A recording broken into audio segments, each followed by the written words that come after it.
యునెస్కోలో ఒక బోర్డు ఉంటుంది. There was a board in UNESCO. ఆ బోర్డు ఎగ్జిక్యూటివ్ బోర్డ్ అంటాం. సో ఆ ఎగ్జిక్యూటివ్ బోర్డుకి మెంబర్గా ఇండియా మళ్ళీ రెండవసారి ఎలక్ట్ అవ్వటం జరిగింది.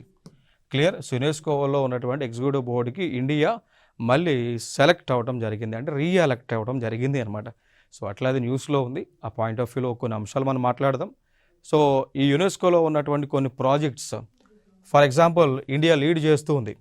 కొన్ని ప్రాజెక్ట్స్ మనం చూసుకున్నట్లయితే ఒకటి ఎంజీఐఈపీ ప్రాజెక్ట్ అని అంటాం. సో ఎంజీఐఈపీ నథింగ్ బట్ ఈ ఫుల్ ఫామ్లోనే ఉంటుంది. ఎంజీ అంటే మహాత్మా గాంధీ అని, ఐ అంటే ఇన్స్టిట్యూట్, ఈ అంటే ఎడ్యుకేషన్, అండ్ పి అంటే పీస్ అండ్ సస్టైనబిలిటీ అనమాట. సో ఇది ఎంజీఐపీ అనేది ఒక ఇన్స్టిట్యూషన్. దేనికి సంబంధించి? శాంతిని నెలకొల్పడానికి, సుస్థిర అభివృద్ధిని సాధించడానికి సంబంధించినటువంటి బోధనలు చేసేటువంటి ఒక ఇన్స్టిట్యూషన్. సో దీన్నే ఇండియా లీడ్ చేస్తూ ఉంది. అండ్ నెక్స్ట్ ఇంకోటి వరల్డ్ హెరిటేజ్ సైట్స్. సో ప్రపంచ వారసత్వ కట్టడాలు ఏవైతే ఉన్నాయో అవి భారతదేశంలో ఉన్నాయి. వాటిని ప్రొటెక్ట్ చేసేటువంటి బాధ్యత భారతదేశం తీసుకుంటా ఉంది.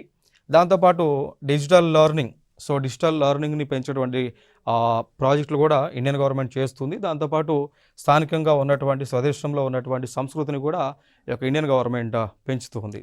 సో ఇట్లాంటి ప్రాజెక్ట్స్ అన్నీ కూడా ఇండియా హ్యాండిల్ చేస్తూ ఉంది. క్లియర్. ఇట్లాంటి ప్రాజెక్ట్స్ అన్నీ కూడా ఇక్కడ ఇండియన్ గవర్నమెంట్ హ్యాండిల్ చేస్తూ ఉంది. ఇది ఒక ఆస్పెక్ట్గా మనం చెప్పొచ్చు. ఇంకా యునెస్కో పాయింట్ ఆఫ్ వ్యూలో కొన్ని చెప్పాల్సి అంటే, ఇక్కడ యునెస్కో వాళ్ళు ఏం చేస్తారంటే దేశాల్లో ఉన్నటువంటి కొన్ని ప్లేసెస్కు వరల్డ్ హెరిటేజ్ సైట్స్ యొక్క ట్యాగ్ లైన్ అనేటువంటిది ఇస్తూ ఉంటారు. అట్లా ట్యాగ్ లైన్ ఇచ్చారు. అట్లా టోటల్గా ఈ రోజున భారతదేశంలో 44 ప్రదేశాలకు ప్రపంచ వారసత్వ కట్టడాల జాబితాలో స్థానం కల్పించడం జరిగింది. సో దాని నుంచి తెలంగాణ నుంచి కూడా ఒక ప్రదేశం ఉంది. అదే రామప్ప ఆలయం అంటాం. దాన్ని రామప్ప టెంపుల్ ములుగు జిల్లాలో ఉంటుంది.